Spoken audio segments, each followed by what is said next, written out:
Olá, pessoal! Hoje é sexta-feira, 21 de março, e eu tô muito feliz de contar com você aqui mais uma vez para mais um episódio da nossa review jurídica semanal. E para quem ainda não me conhece, eu sou Marina Seganfredo e estamos começando agora o 22º episódio. E olha, eu quero saber quem aí já aplicou alguma dica que a gente deu nos episódios anteriores.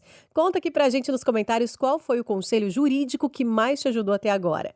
E se você chegou agora, já fica o convite que toda sexta-feira a gente se encontra por aqui para falar sobre as principais novidades do mundo jurídico. Já marca aí na sua agenda. E se você tá curtindo o nosso podcast, tá gostando da Law Leather, eu tenho um pedido especial. Tira um print da tela, posta nos stories e marca a gente lá no Instagram, @lawleather, LAW.LETTER. Assim você ajuda a levar esse conteúdo ainda mais longe. Primeira notícia, STJ decide, prova ilícita não condena. Vamos começar com um tema essencial no direito penal. Provas obtidas ilegalmente não podem fundamentar condenação criminal. Essa foi a reafirmação do Superior Tribunal de Justiça em um caso recente. O caso envolvia um homem condenado por tráfico de drogas depois que policiais encontraram substâncias ilícitas com ele e realizaram buscas em sua residência. O problema?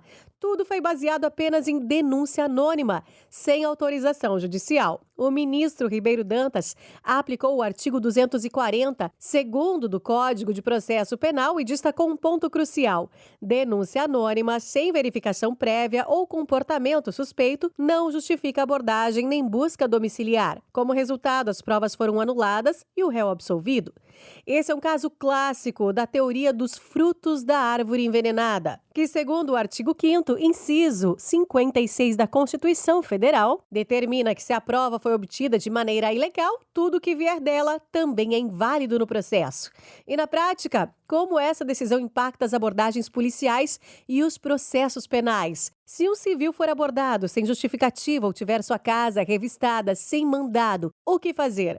Para esclarecer essas dúvidas, eu conversei com a doutora Fernanda Gonçalves Leite, advogada criminalista e especialista em direito penal e processual penal. Vamos ouvir.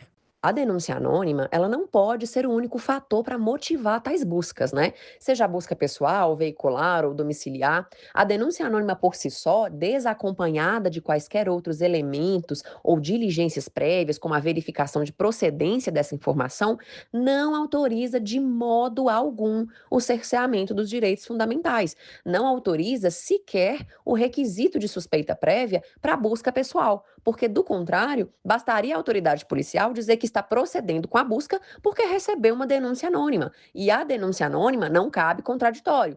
Claro, isso também não significa que a denúncia não sirva para nada. Ela serve como elemento apto para verificação e diligência para confirmar a sua veracidade.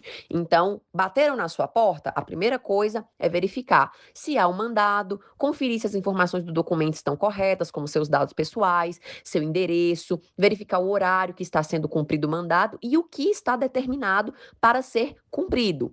Não há mandado, insistiram na entrada do seu domicílio? O ideal é realizar filmagem desse ato. E lembrando que todos esses atos podem e devem ser filmados. Busca pessoal, busca veicular, busca domiciliar. Então, o STJ, ele tem sido recorrente em decidir que, sem fundadas razões, sem qualquer diligência, verificação, né, essas buscas, a busca pessoal domiciliar, ela é ilegal, o que influencia diretamente no material encontrado, tornando ele também ilícito, né?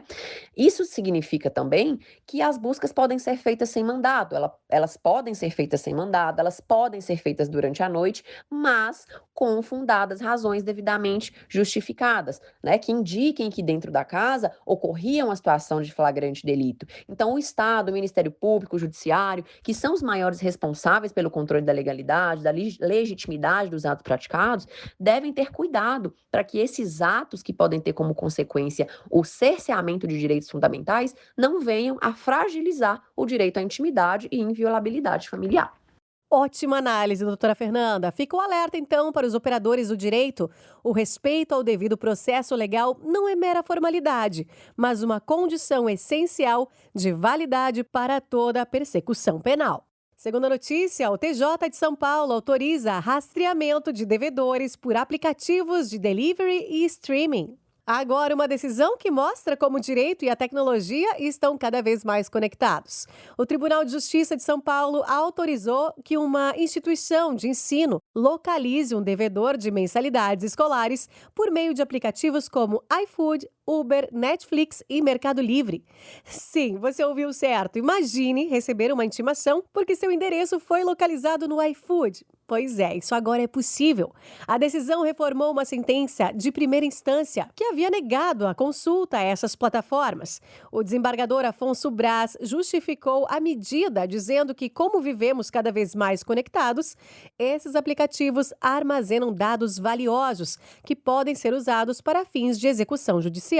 Para os advogados que atuam na recuperação de crédito, essa decisão abre novas possibilidades para localizar devedores e garantir a efetividade das cobranças. Mas, por outro lado, especialistas em proteção de dados questionam se essa prática é compatível com a LGPD. Afinal, esses dados foram coletados para prestar serviços e não para investigações particulares. E você, o que acha? Apoia a decisão para facilitar as cobranças ou acha que isso coloca a privacidade em risco? Vale a reflexão. Terceira notícia: Itaú é condenado por demissão discriminatória de funcionário com lupus. Agora, uma decisão importante para o direito trabalhista. O Tribunal Regional do Trabalho da 5ª Região condenou o Itaú Unibanco por demitir de forma discriminatória uma bancária diagnosticada com lupus. Você já se perguntou até onde vão os seus direitos quando uma doença crônica afeta sua rotina de trabalho? Esse caso traz lições valiosas. Com base na súmula 443 do TST, a Justiça determinou que o Itaú reintegre imediatamente a funcionária. Estabeleça seu plano de saúde e pague uma indenização de R$50 mil por danos morais, além dos salários atrasados. E sabe por quê? Porque o banco não conseguiu apresentar uma justificativa plausível para a demissão, mesmo sabendo do diagnóstico desde 2020. Uma testemunha confirmou que o motivo real da dispensa foi a condição de saúde da bancária. E fica aqui um ponto fundamental. Segundo a súmula 443, quando a dispensa envolve um funcionário com doença grave, a presunção é de que foi discriminatória, ou seja, a empresa tem que provar o contrário e não o trabalhador. Quarta notícia de hoje: banco é condenado a indenizar cliente vítima de golpe digital. Agora me conta, você já recebeu uma mensagem suspeita pedindo dados bancários? Pois se liga nessa decisão do Tribunal de Justiça de São Paulo. A instituição financeira foi condenada a ressarcir um cliente que caiu num golpe de engenharia social. Os criminosos enviaram mensagens falsas pedindo alteração de senha, conseguiram acesso à conta do correntista e, além de roubar o dinheiro, ainda contrataram empréstimos no nome dele. Segundo o tribunal, o banco falhou em detectar movimentações suspeitas, deixando o cliente vulnerável. E aqui entra um ponto importante. Segundo o artigo 14 do Código de Defesa do Consumidor, bancos têm responsabilidade objetiva, ou seja, devem garantir segurança nas operações e não podem simplesmente culpar o cliente. Essa decisão reforça um alerta: os golpes estão cada vez mais sofisticados e os bancos precisam investir mais em proteção ao consumidor. Nossa quinta notícia: STF suspende Rumble por descumprir a legislação brasileira. E para fechar, um caso de soberania digital que está dando o que falar. O STF suspendeu a plataforma Rumble no Brasil porque a empresa se recusou a nomear um representante legal no país, exigência prevista no Marco Civil da Internet. A decisão foi reforçada pelo ministro Alexandre de Moraes depois que a plataforma ignorou ordens para remover conteúdos ilícitos e bloquear perfis extremistas. O CEO da Rumble ainda declarou que não cumpriria as decisões brasileiras, o que só piorou a situação. Isso levanta um debate maior. Empresas de tecnologia estrangeiras precisam seguir as leis dos países onde operam? Afinal, se você viaja para outro país, tem que respeitar as leis locais, né? No ambiente digital, deveria ser diferente? Bom, esse foi o episódio de hoje. Qual dessas notícias mais chamou sua atenção? Me conta nos comentários. Eu espero que esse conteúdo tenha agregado valor ao seu dia a dia no direito. E não esquece, tá? Segue @lawleather lá no Instagram e compartilha esse episódio com seus colegas, tá bom? Nos encontramos então na próxima sexta-feira. Um bom fim de semana e até lá! Law Leder, sua dose diária de inteligência jurídica.